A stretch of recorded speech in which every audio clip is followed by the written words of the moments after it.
Let's go to one congressman who is trying to get to the bottom of what happened here. Republican Congressman Kevin Brady of Texas, who's had a couple of go-arounds with Tim Geithner in the past. Well, is the least we can hope for, Congressman, the fact that we get this guy under oath to answer questions about AIG? You know, that's the least we ought to be seeking. Clearly, this White House can't find a smoking gun if it was taped to their forehead. Truth of the matter is, it's not much of a stretch. Since Secretary Geithner approved those sweetheart deals, it's not much of a stretch to think that he wanted to conceal them as well. And my thought is, look, if the White House says he wasn't involved, clearly they must have vetted at least 5 months or more of emails. They shouldn't have any problem at all with him testifying under oath and with all of us being able to examine those emails. Well, but what is happening with the White House denials? What's that all about? Do we believe any of the White House denials? Well, I think, as you said, circling the wagons is their immediate response. But the truth of the matter is, Secretary Geithner's had credibility problems from day one. And obviously, this is not his first run-in with secrecy. The Special Inspector General for TARP has been hammering him repeatedly for months for rejecting all the recommendations on accountability of TARP dollars, letting the public see where that money's been spent, even putting in place basic conflict of interest and corruption standards within that program. You know, he stonewalled them. So this is a pattern from the Treasury Secretary, and one I think the American public and I think a growing number of Democrats in Congress are really fed up with. Well, Neil Barofsky is the prosecutor, works with Liz Warren. He's sort of the guy with a badge, as Liz Warren puts it. Yeah. He's the guy that can handcuff people. He claims that we overpaid $13 billion, at least $13 billion, in terms of paying off 100% of these credit default swaps. If we get more information like that, is that just going to be information that's out there, or is Barofsky actually going to, I don't know, prosecute somebody?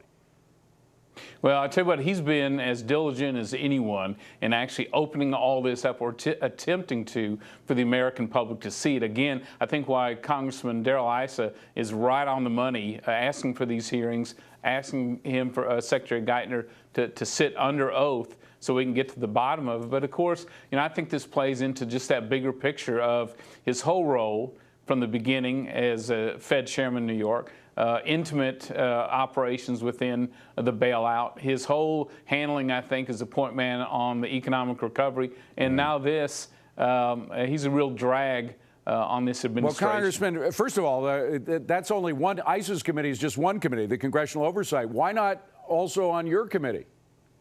Yeah, we are penning a letter requesting our chairman to hold hearings as well on this. We'd like to get when is that letter coming out, Congressman? Because I hadn't heard about it. It'll be coming out in the morning. It'll be coming out tomorrow morning, Saturday morning. Yes. All right, let me just, for those who've forgotten, by the way, I love this tape. Let me just play the tape of the last time you confronted Tim Geithner. Secretary, the public has lost all confidence in your ability to do the job. And it's reflecting on your president. Congressman, conservatives agree, liberal Democrats agree that it really is time for a fresh start, and I would urge you to consider that. Now, did Tim Geithner have any response to that, any written response or follow-up phone calls to you? No, not at all. And I guess I'm not too surprised. There really is this, you know, I've ridden to the rescue of this economy. Everything that occurred was below my pay grade, right. And this is more of that. All right, Congressman, stay with us if you can. A lot of speculation now about Geithner's role in AIG, and it's not going to go away. Will the AIG bailout haunt Geithner during the rest of his tenure? Let's bring in John Fund of the Wall Street Journal, Toby Smith of NBT Equities Research, and Scott Martin of Astor Asset Management. Toby, I want to go to you first, because of all these guys, you're about the only person willing to stand up for Geithner, at least give him a pass on this. Why? Well, you got to remember that at the time that they were making the decisions, and it seems like a witch hunt on this particular situation on AIG, they own so many. Well, we have a lot of witches. I understand why it was a witch hunt. They had insured a variety of assets that were owned by foreign banks, which I think is what really this congressman's mad about. And what they didn't understand was that if those assets were marked down to zero, then we would have toppled during the, a week after Lehman Brothers and everything else. We would have toppled SG, Paribas Bank, SG Count. All these banks would have folded because they had assets that had these insurances on it. But Toby, the world would not have collapsed if we asked Deutsche Bank and Goldman to take a little haircut. I understand, but the difference was that if you, on these banks, they had 40 or 50 to 1 leverage, which meant that in addition to the Lehman $1 trillion going to money heaven, we would have had 2 or 3 or 4 or 5 or 10 trillion go upside down. And David, that's what he. Why didn't they know that? Congressman, I heard that your head was shaking when Toby was talking. Go ahead.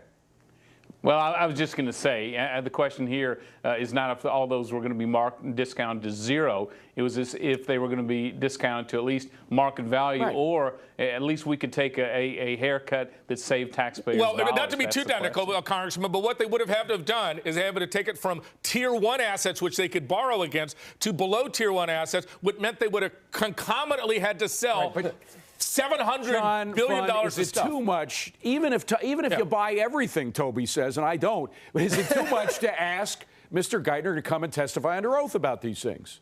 Well, baloney rejects the grinder. I don't think he wants to testify because the questions would be too complicated for him to answer. Look, when government grows, corruption flows. Tim Geithner barely got into the Treasury Department when it was revealed that he hadn't told us everything about his taxes. And we pretty much know that he is the head of the IRS after all. It seems like such a small problem now, right? Right. Tax thing? It's pretty clear that he knew what he was doing when he basically evaded taxes. Now we have this. And remember, no concessions from the companies involved. The taxpayers had to pay 100 cents on the dollar. I think we're also going to start looking at the credit default scandal. In 2005, after the bankruptcy of Delta Airlines and some other companies, it became clear the credit default market was rife with corruption. Geithner continued to allow them to self-regulate. They eventually ended up in practices where, well, let's put it this way, very close to check kiting. Mm-hmm. Yeah. And Geithner, Toby's agreeing. There's an evidence trail, which I think will eventually lead back to Geithner, that he was either completely asleep at the switch when that scandal was kept growing, or was complicit in it. And Scott, what about the question of whether or not he knew about this? We know that what killed Nixon was the cover-up. It wasn't necessarily the crime. That was even worse.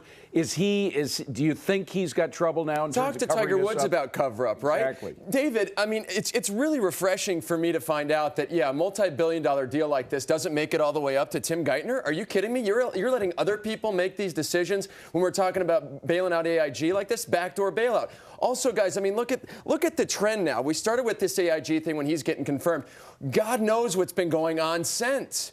Right? Since he got in, I mean, who else knows what's been going on behind closed doors, Toby? This is a little piling on here. Obviously, a lot of people have a lot of problems with Tim Geithner, and they're sort of looking for any way to kick him, out of the door. I would just say that in the respect of an email circulating around, if that's all we have to hang on the guy, then, Toby, we don't have much I'm going. getting a suspicion here. Hold on a second. My suspicion, Toby, is that you and a lot of folks in Wall Street are really worried about what might follow Tim Geithner, that even though you're not copacetic with everything he's been doing over the past 5 or 6 years, you're worried about who might be appointed in his David, stead. it's an excellent point. Remember, we don't even have an undersecretary of the Treasury. We haven't been able to hire one in a year. They're about 40% understaffed there. And you know why? One of the reasons is that we're beating the crowd out of his boss every night. But, Congressman, I got to say, you can't allow some things to go on badly, as they have been clearly at the Treasury, just because you're afraid the next guy might be worse. Well, that's exactly right. Look, no one's irreplaceable.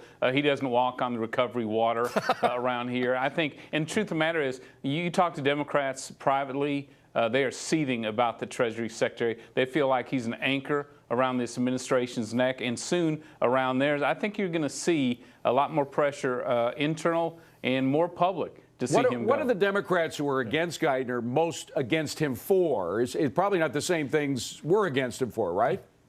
Well, for the most part, they feel he's way too cozy to his friends in Wall Street, that really hasn't directed an economy or a bailout that helps Main Street, that creates credit for small businesses, that really has helped them. And I think they're hearing from their constituents the dissatisfaction with another 85,000 jobs lost. There's a populist revolt in this country. Yeah. And it can get out of control.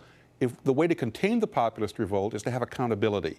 Because what really drives Americans crazy is people cutting sweetheart deals with cozy business interests and not paying the consequences. Nobody's going to be accountable in this environment in Washington. Tim Geithner can be accountable because, remember, Hank Paulson was way too close to Goldman Sachs. I call it government Sachs. Tim Geithner has clearly been too close to government Sachs. I think the accountability has to start at the top. And remember what President Obama said this week about national security. We have people taking bribes for their votes on health care. There is no accountability anymore in D.C. People are taking bribes, and they're not. People who should be prosecuted are leading the Senate. It has to start somewhere. How about accountability to pay the money back, guys? Do you think we're really going to get this money even back? We haven't even gotten the bonus money back, and they promised to give that back. Last word from Scott Martin. Congressman, thank you so much for coming in. Kevin Brady, good to see you. We'll see more of our gentlemen here in just a moment, and we want to know what you think. Is it time to fire Treasury Secretary Tim Geithner? Firing Geithner, is that a buy, sell, or a hold?